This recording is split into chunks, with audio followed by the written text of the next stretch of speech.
উদীচীতে আমি ২ বছর ধরে আছি। এখানে আমি উপস্থাপনার পাশাপাশি আবৃত্তি চর্চা করছি। যারা বলে এগুলা করলে পড়াশোনার ক্ষতি হয় তাদের জন্য বলছি এগুলা কো-কারিকুলার অ্যাক্টিভিটি। এগুলার কারণে পড়াশোনার কোনো ক্ষতি হয় না। বরং এগুলা করলে আপনার মন মানসিকতা সবকিছু ভালো থাকে। এগুলার মাধ্যমে নিজেকে বিকশিত করা যায়।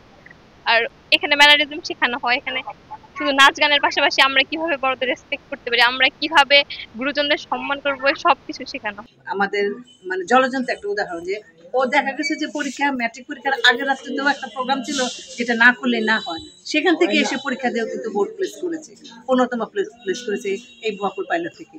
এবং পাশাপাশি যখন সে ম্যাট্রিক পাশ করার পরে ইন্টারমিডিয়েটে ভর্তি হয় রেসিডেন্সিয়াল মডেল স্কুলে, সেখানে গিয়েও সে সঙ্গীত চর্চা অব্যাহত রেখেছে। উদীচীর লক্ষ্য হচ্ছে অসাম্প্রদায়িক বাংলাদেশ এবং মুক্তিযুদ্ধের চেতনায় কে ধারণ করে উদীচীর হচ্ছে যাত্রা।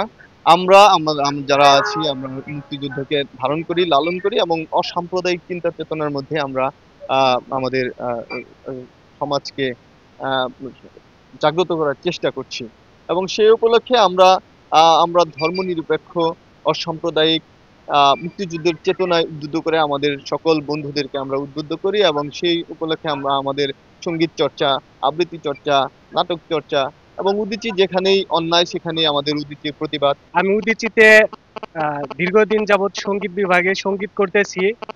উদীচী আমার কাছে খুবই ভালো লাগে। আমি উদীচীর একজন শিল্পী। আমি উদীচীতে নাচ, গান, অভিনয় ৩টাই করে থাকি।